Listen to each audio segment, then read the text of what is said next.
Hi, I'm Todd. I'm an alcoholic. Hey, Todd. So does anyone have a topic tonight? Well, where should we start? I guess I'm going to start where I always started, which was my first drink. I was about 8 years old. My dad had a Jim Beam collection. You know, these great bottles, these figured bottles, and, you know, Apollo 13, and, you know, on and on and on. There was probably about 30 of them up there, but I was always infatuated with John Wayne. And so John Wayne's cap came off the top of his hat. It was a cork. And I remember smelling the cork. And, you know, and of course, my parents weren't around. I grabbed some sort of glass, and I remember pouring a little in there, and I took a sip of that. And so it began. I remember that feeling. I remember the way it made me feel. And I chased that until I got to the point where I needed to stop. And fortunately for me, there were several things in my life. It didn't matter who told me, how many things happened. I got two DWIs before I was legal to drink. You know, countless car accidents and, you know, motorcycle accidents and this and that, back and forth, and all kinds of trouble. And, you know, in and out of college, you know, messing up, you know, any opportunity for academics, on and on and on. And after my second DWI, I think I was 19. I think I was 19. The funniest thing is that my first DWI, I played baseball, Little League, with the police officer that pulled me over. And then a state trooper showed up. So I ended up going to jail. The judge that, you know, I had to go before was my woodshop teacher. So I got a slap on the wrist. And so I was luckily got out of that one, right? And so I just kept going down that road, although I knew I was in trouble. Because every time I drank, I just didn't seem to want to stop. I always wanted to keep going to the next thing, the next thing, the next thing, the next thing.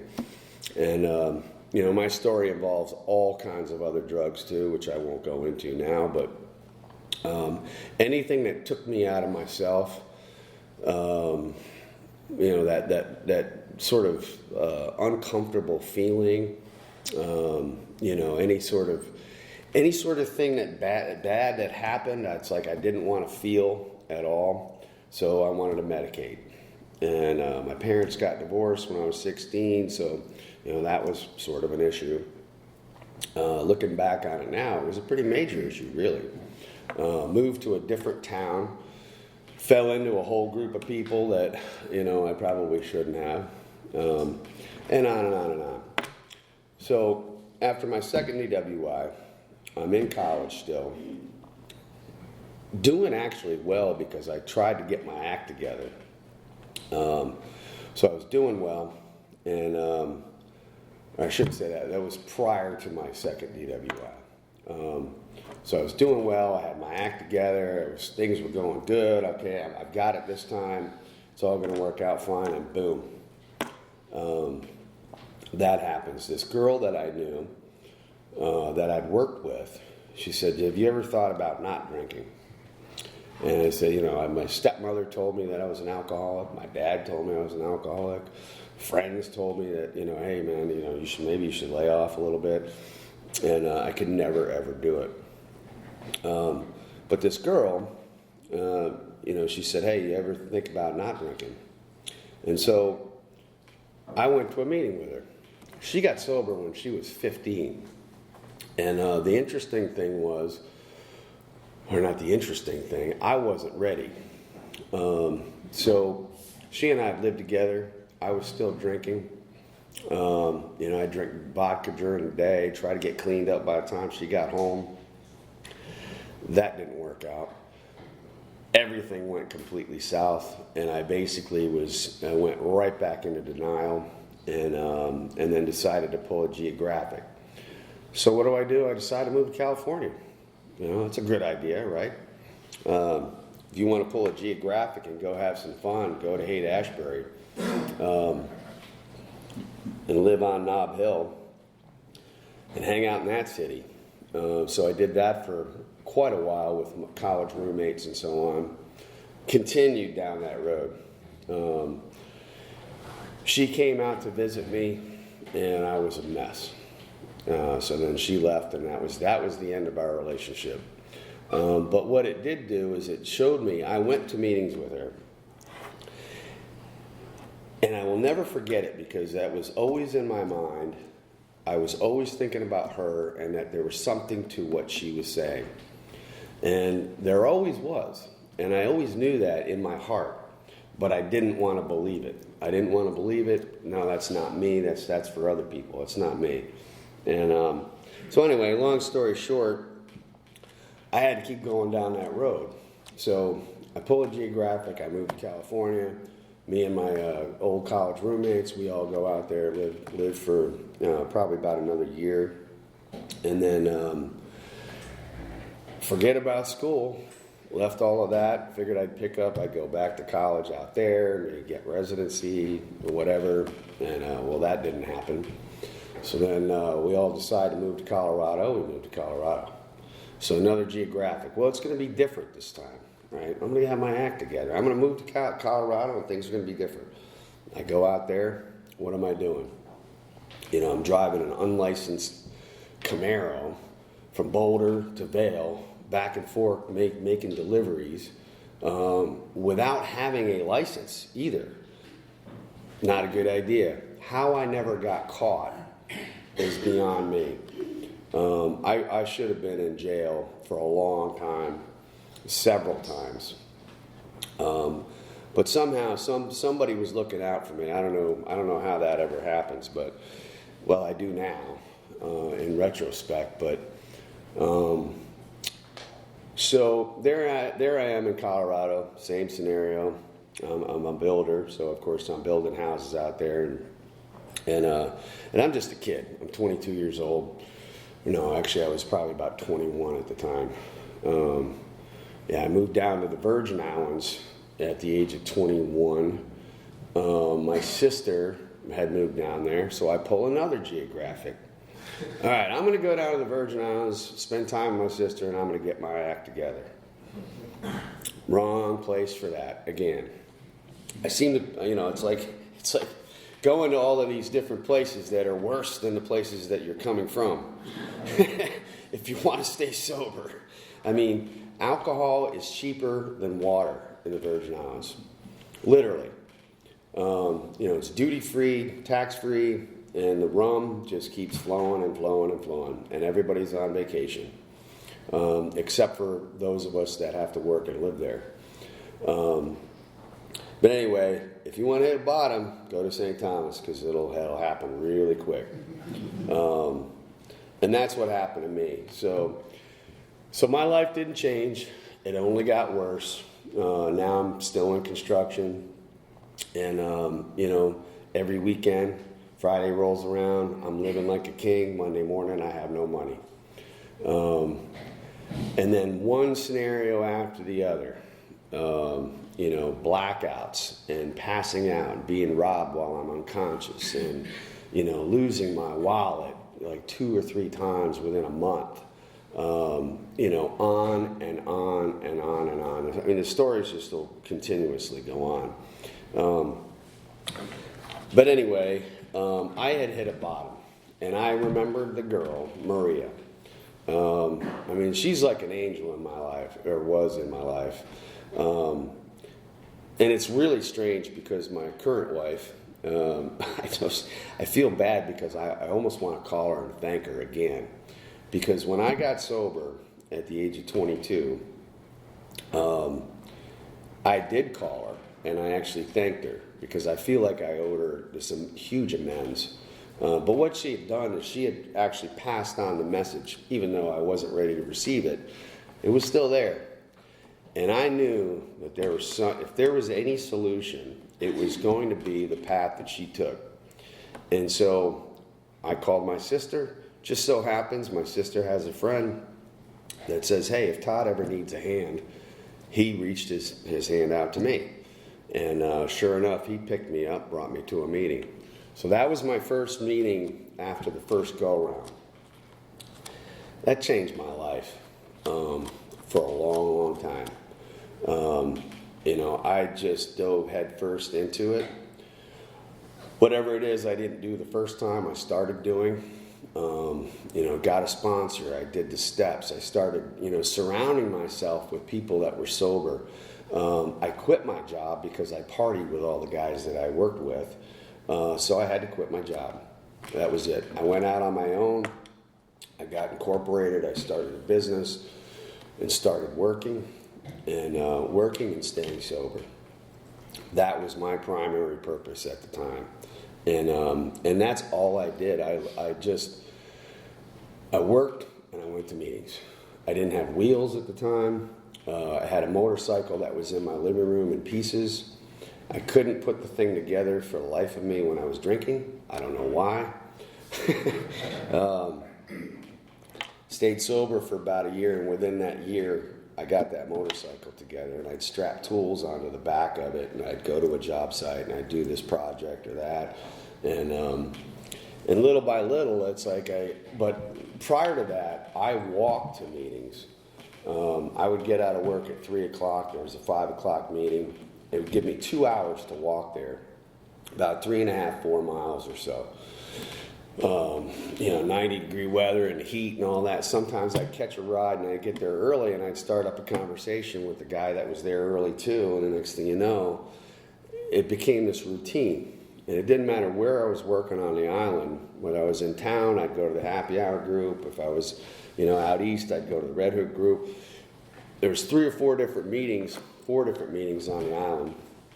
And wherever I was working, I always, immediately following work, I went to a meeting.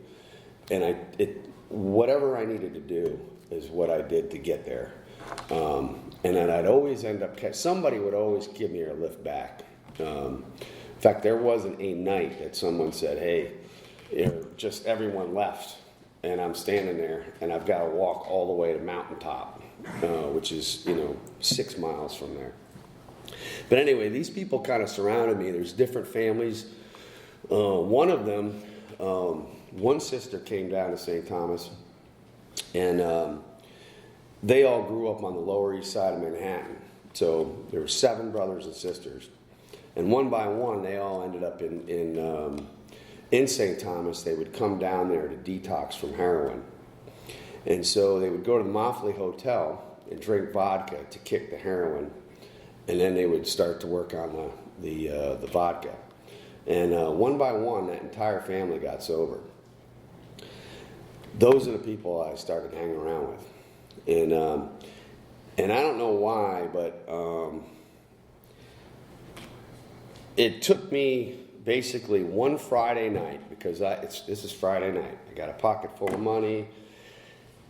And I'm like, I know if I'm going home, I'm going home alone, and chances are I'm going to end up somewhere I shouldn't be.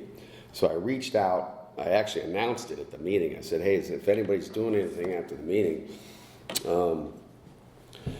let me know. And I basically just spit it out. And then these people said, hey, we're going to a movie. You want to come? So the next thing you know, I went to the movie, had a good time, and then we all became friends, and we all stayed sober. And what a gift that was, though, because there's so many people down there that were willing to put their hand out and help. And so, in my case, I stayed sober for 15 years or so, constantly going to meetings and staying. I got married. I got married to somebody that was in the program. 7 years later, we got divorced. I still stayed sober. I still went to meetings. 15 years down the road, I decided to not go to meetings anymore. I met my second wife about 2 years into it. I'm like, hey, I got this, And next thing you know, I've got a daughter, and I've got a business. Everything's going great. And 10 years later, so 25 years afterwards, 10 years later, I had stopped going to meetings for a decade.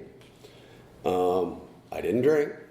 I didn't do anything else. I drank a lot of coffee.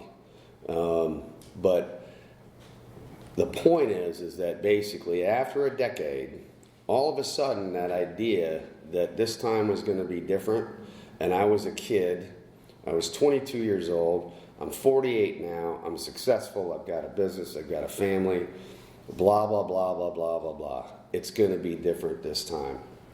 Well, I proved that theory completely wrong. It's like they say, it's like it doesn't matter how much time you have in here, the minute you go out, you go right back to where you started. And that was the truth with me. And I didn't lose the family, I didn't lose the business, I didn't, all of that other stuff. I didn't lose the kids, I didn't go to jail, I didn't get a DWI.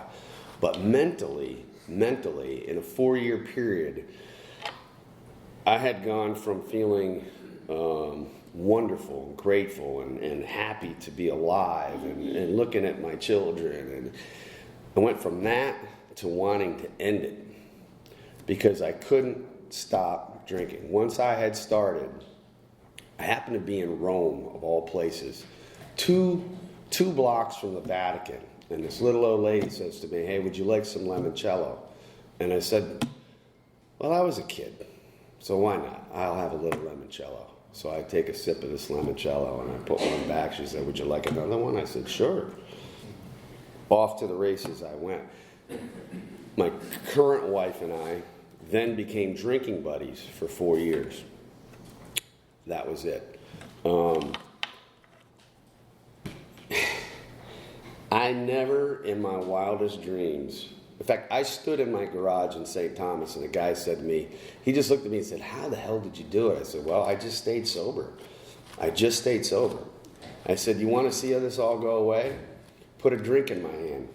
Within a year, I was in Rome with a drink in my hand. And I was ready to give it all up. People might say, number one, why the hell did you leave the Virgin Islands? Number two, why the hell would you drink after 25 years? All I know now is that when I think it's going to be different, it's not. I will be right back to where I started from. And I'm fortunate enough to have seen what happens to people in every state of alcoholism and addiction. I mean, from, failed livers to overdoses to hangings to, people that I've worked with. I've been on the other end of the phone the night before somebody hangs himself, before they kill themselves. So many different scenarios all the way through. I've also seen the hope part of it, which is the most beautiful thing in the world. I've seen people come in wheelchairs. Just their health is failing to the point where they can't even walk. And 3 or 4 years later, they're productive human beings again. I've seen it over and over and over. My sponsor, who was the best man at my first wedding, the best man at my second wedding, was the greatest example for me to this day. And it really put into perspective for me that in this program, and I see it today, I see people going through different things in their lives, and we don't have to drink over it. That is the greatest thing to watch because it gives me incredible amounts of hope. My first sponsor had a woman that he had lived with. They were not married, but they had spent so much time together, like 6-7 years. They might as well have been married. She developed lung cancer. Now he's at the time, I think he was probably about 8 years sober, and I was about 5 years sober. And so, anyway, long story short, she developed lung cancer. Then it went to her brain. They removed a lung. Then it went to her brain, and then she passed away. But I watched this man, who was my sponsor, go through this process, take care of that woman until she was gone, and it really put it into perspective because I said to myself, if this guy can do this and not drink, what problems do I have? You know, and it really hit home with me because I said, if he can do that, I can do that. My problems are minuscule relative to what this gentleman's going through. And I see people with all kinds of different things going on in their lives, and they get through it, and they get through it sober.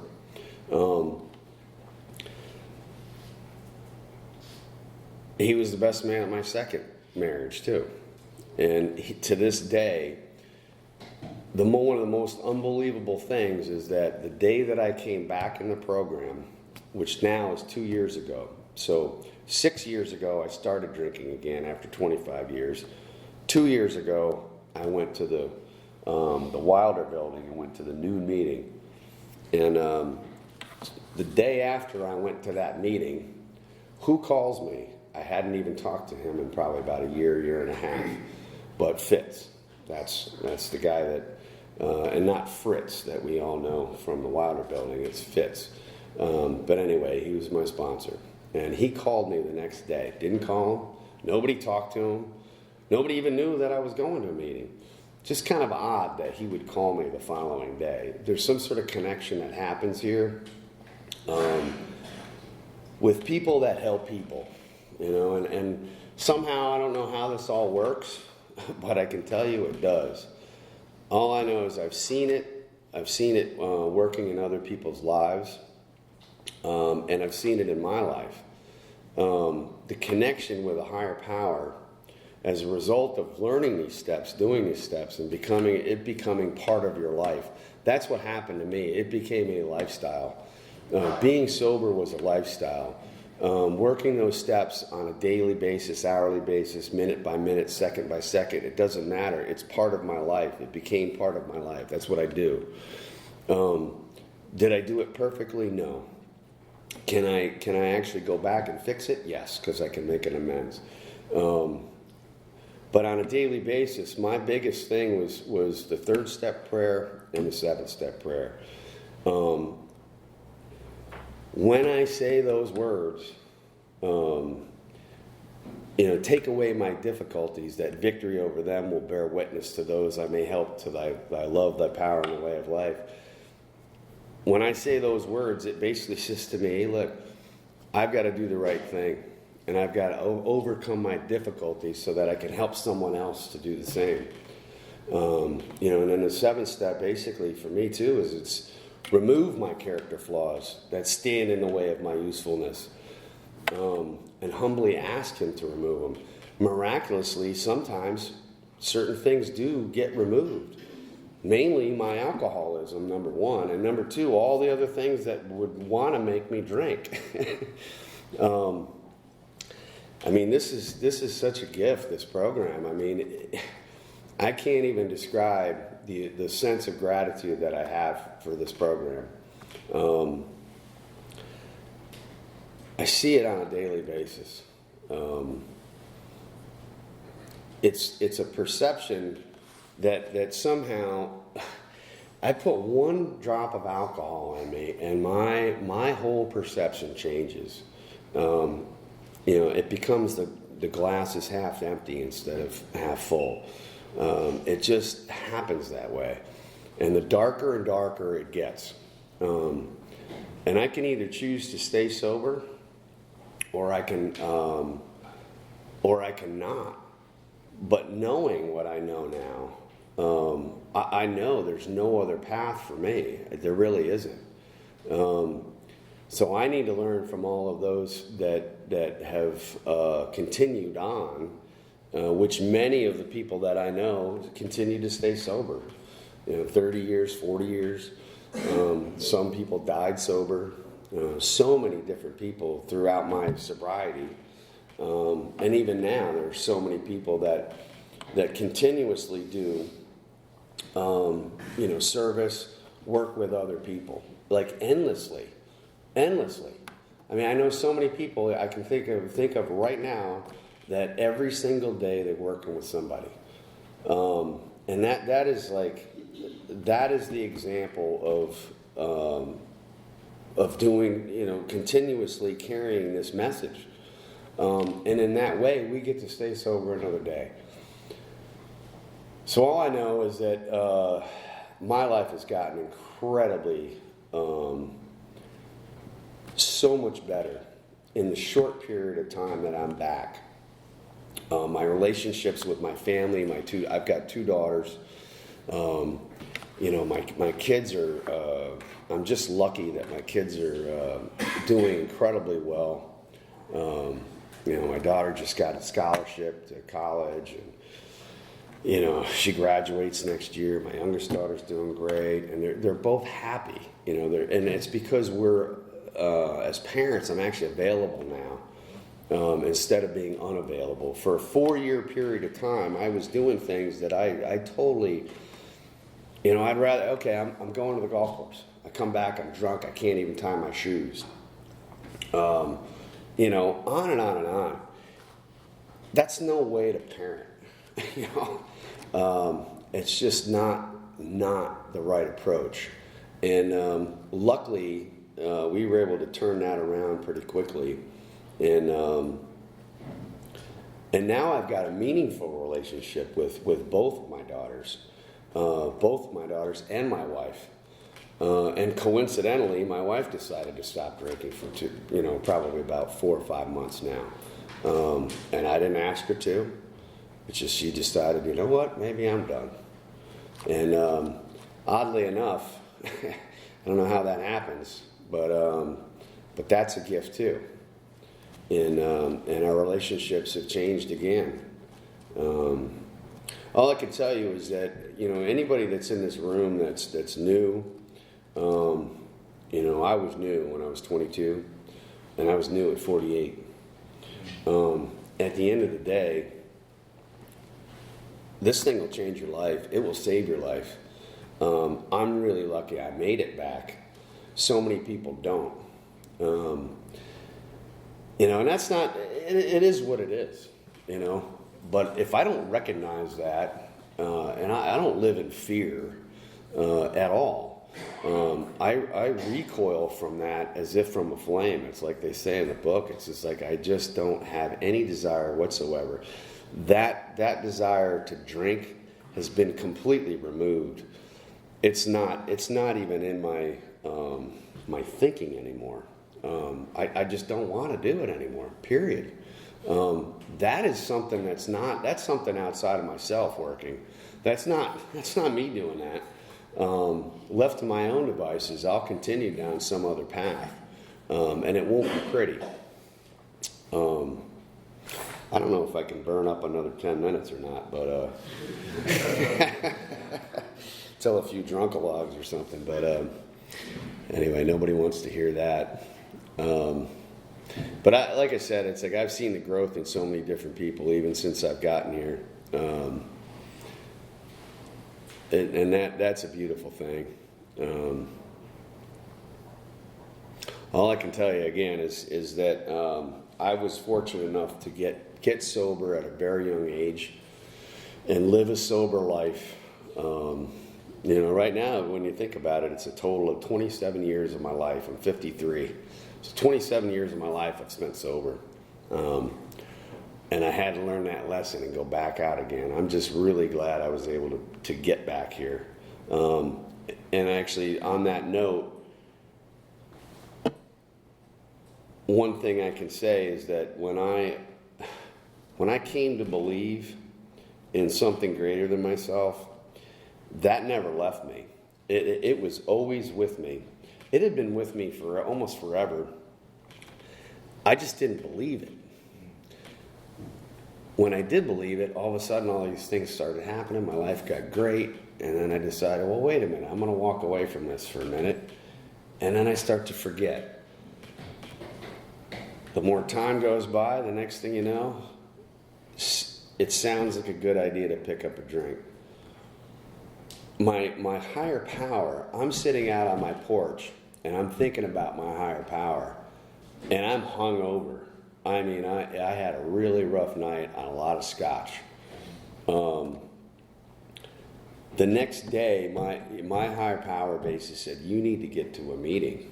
And that's what I was found. My higher power was still there. That's what got me back to that meeting.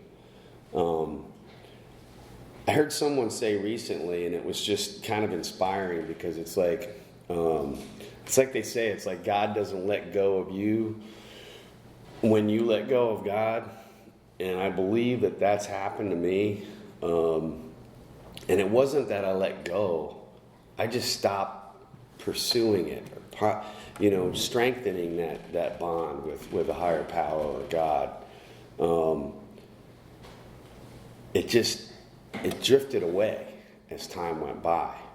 That disease, or that gift of desperation, wasn't there anymore. And that is a very dangerous place. The difference is that if I come here, I see the desperation. I'd see the desperation in the guy that comes in and his hands are shaking, and he can't, you can see the pain in that man's eyes. If I'm not here, I can't see that. So that desperation that I had, not even 2 years ago, I've lost. That's gone. I forget that, and if I'm not here with other people that are trying to do the same thing and helping them, get through something, then I lose that. And that's what happened. That's my story in a nutshell. After 25 years, I lost that, because I lost that gift of desperation. And then all of a sudden, that disease kicks in, and it sounds like a good idea to pick. It's going to be different this time. And sure enough, it will not. And all I can tell you is don't leave before the miracle happens. In my case, the miracle has happened in my life, and it's happening right now. And sometimes I think, well, hopefully it's going to be another 25 years. And I'll be like 78. I'm like, well, wait a minute. I don't want to be 78 drinking either. Like, period. It's like, no. But hopefully, not hopefully, by the grace of God, if I continue to do what I'm doing right now, and don't forget it down the road, then I'll be okay. And that's all I've got. Thank you so much for having me. I appreciate it. And I'm glad to be here. Thanks, Harris, for inviting me.